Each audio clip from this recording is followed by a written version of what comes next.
یہ سلسلہ چلتا رہے گا، اور اس کے بعد پھر جو تیرے لیے اگنی پریکشا ہے وہ بھی باقی رہے گی انشاءاللہ العزیز۔ یہ اصول ہیں موبائل کے۔ اب پھر میں یہاں پر کچھ چیزیں ضرور عرض کروں گا۔ جانے سے قبل ایک اور بات اس پاکھنڈی کے لیے، نرسنگھانند کے لیے، کہ تیری بھی باڈی ٹیسٹ ہوگی، میری بھی باڈی ٹیسٹ ہوگی، تیرے بھی کپڑے چیک کیے جائیں گے، میرے بھی کپڑے چیک کیے جائیں گے، کوئی چیز لگا کر کے نہیں آیا جائے گا، ہم اسی طرح سے آئیں گے، اور کتنے لوگ رہیں گے اس کو اگلی مرتبہ میں ہم طے کریں گے۔ اور یاد رکھنا، شرارت کرنے کی کوشش نہیں کرنا۔ اگر تو اپنے گوفے سے باہر آنے کی ہمت دکھا رہا ہے تو پھر سے میں تجھے کہتا ہوں، بزدلوں اور کائروں کی طرح سے شرارت نہیں کرنا۔ جس طرح تو اپنے گوفے میں بیٹھ کر کے عام بھولے بھالے ہندوؤں کو ہتھیار سے لیس ہونے کی دعوت دیتا ہے، لڑانے کے لیے ابھارتا رہتا ہے، اس طرح اگر تو نے دلی میں رائٹس کرنے کی کوشش کی، ہندو مسلمان فسادات کرنے کی کوشش کی، اس کا سارا ذمہ تیرے سر پر ہوگا۔ اس لیے کہ میں ہندو مسلمان لڑائی کا، فساد کا حائل نہیں ہوں۔ میری لڑائی عام لوگوں سے نہیں ہے، صرف تیرے سے ہے، تجھ پاکھنڈی سے ہے، جو تو اپنے مغلظات کے ذریعے سے اسلام کو اور قرآن کو اور میرے آقا کو نشانہ بناتا ہے۔ سب کو معلوم ہے تو سیاست کے لیے یہ تمام چیزیں استعمال کر رہا ہے، لیکن آج بات آ گئی ہے میرے نبی محترم صلی اللہ تعالیٰ علیہ وسلم کی۔ تو کیا سمجھتا ہے کہ اسلام یہ کوئی کھیل ہے، آج کل کا آیا ہوا ایک دین ہے؟ اسلام تو اس دن سے ہے جس دن پہلے انسان نے اس دھرتی پر قدم رکھا ہے۔ میرے رب ذوالجلال کا ہر گھڑی انشاءاللہ العزیز اعانت کا وعدہ ہے قرآن پاک میں، اور مجھے یقین کامل ہے۔ اور جو باتیں مجھے عرض کرنی ہے، پرمیشن تو لے کر کے ہمیں بھیجے گا، اور تاریخ میں نے طے کر دیا۔ پھر ایک بات، تو جل کر مر گیا تو اس کی ذمہ داری میری نہیں ہوگی، یہ بھی لکھ کر کے پہلے سے دے دینا، کسی ایڈوکیٹ کے ذریعے سے بنا کہ میں اپنی خوشی سے جل کر کے مرنا چاہتا ہوں، اس لیے کہ بعد میں تیرے جل کر مرنے کے بعد نہ یہ ذمہ داری میرے اوپر ہوگی اور نہ ہی کسی مسلمان پر ہوگی۔ اور انشاءاللہ العزیز مجھے یقین ہے میرے دین پر، اور رسول پاک صلی اللہ تعالیٰ علیہ وسلم کی حقانیت پر اور قرآن پر یقین ہے، جو ہوگا میرے رب تعالیٰ کی مدد ضرور آئے گی۔ آخر میں اپنے تمام مسلمان بھائیوں سے یہ ضرور گزارش کروں گا، اور علماء اہل سنت سے بھی، کہ جنہوں نے مجھ سے بڑی محبتوں کا اظہار کیا، ہر خانقاہ سے دعا کے پیغامات آئے، اور علماء اہل سنت نے ڈھیروں دعاؤں سے مجھے نوازا ہے، مسلسل ارسال کر رہے ہیں۔ کئی حضرات نے مجھے اپنی نیکیاں، اپنے نوافل میں یاد کیا۔ بہرحال میں تمام ہی نوجوانوں سے کہنا چاہوں گا، اے مسلمانوں، اب مجھے بتاؤ، میرے آقا صلی اللہ تعالیٰ علیہ وسلم پر اس قدر مغلظات بکنے کے بعد اب جینے کا مطلب کیا رہ جاتا ہے؟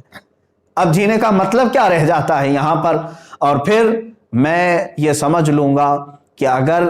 اس وقت کے آنے سے پہلے اس نے کوئی شرارت کی، دباؤ بنا کر کے میری گرفتاری یا مقدمے میں گھسیٹنے کی کوشش کی، تو پھر میں سمجھ جاؤں گا کہ تو سب سے بڑا کائر ہے اور بزدل ہے، اور پھر یہ بھی میں سمجھ جاؤں گا حکومت کی ڈبل پالیسی کیا ہے۔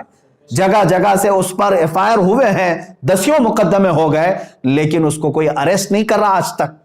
کھلے سانڈ کی طرح سے وہ گھوم رہا ہے، زہر پھیلا رہا ہے، آج تک زہر پھیلا رہا ہے۔ اور اگر مجھ جیسا ایک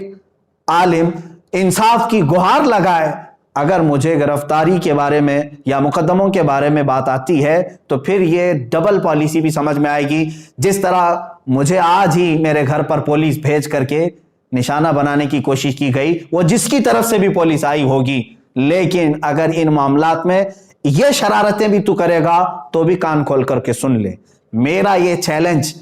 کبھی ختم نہیں ہوگا انشاءاللہ، کبھی ختم نہیں ہوگا۔ اگر دباؤ میں آ کر کے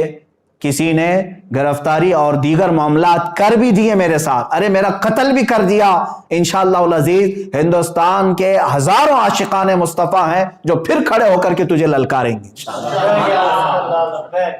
پھر للکارا جائے گا تجھے، اور یہ ختم نہیں ہوگا۔ اور تم اپنی طاقت اور سیاست کا استعمال کرو، انشاءاللہ العزیز ہر سنی مسلمان اپنے عشق رسول کی طاقت کا استعمال کرے گا انشاءاللہ، ہمیں یقین ہے۔ اور تمامی مسلمانوں سے پھر سے میں کہوں گا، آج سے دعاؤں میں لگ جاؤ،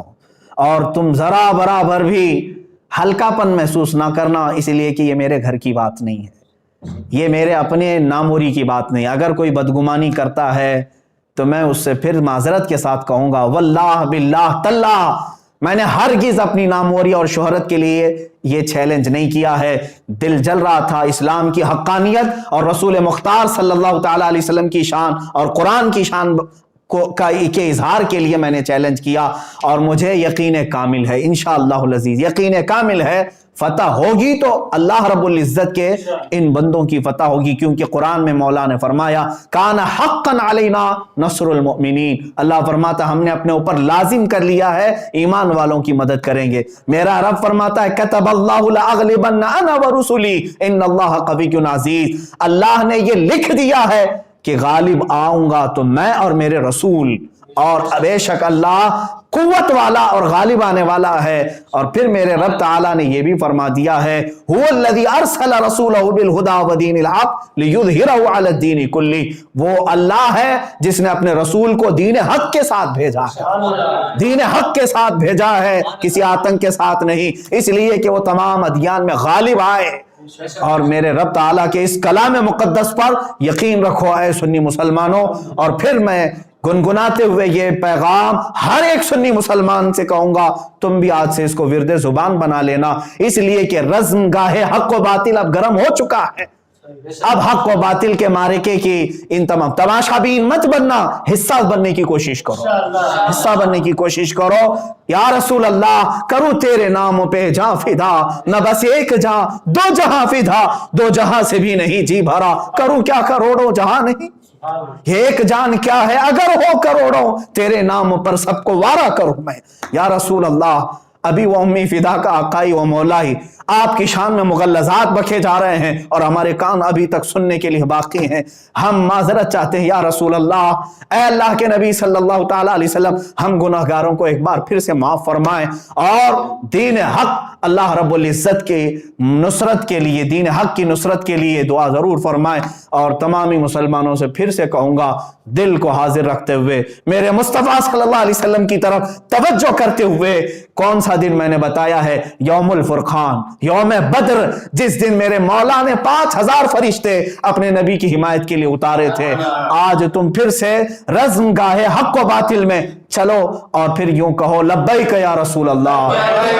لبیک یا رسول اللہ, لبیک یا رسول اللہ. اور انشاءاللہ العزیز جو علماء اہل سنت و جماعت آنے کے لیے مجھے میسیجز بھیج رہے ہیں, ان سب سے بھی گزارش ہے, تاریخ میں نے اعلان کر دیا, جو حضرات پہنچ سکتے ہیں وہ انشاءاللہ ضرور پہنچیں گے, اور اپنی قوت ایمانی کا ثبوت آج دینے کا وقت ہے, ہم دے کر کے رہیں گے انشاءاللہ. السلام علیکم ورحمۃ اللہ وبرکاتہ.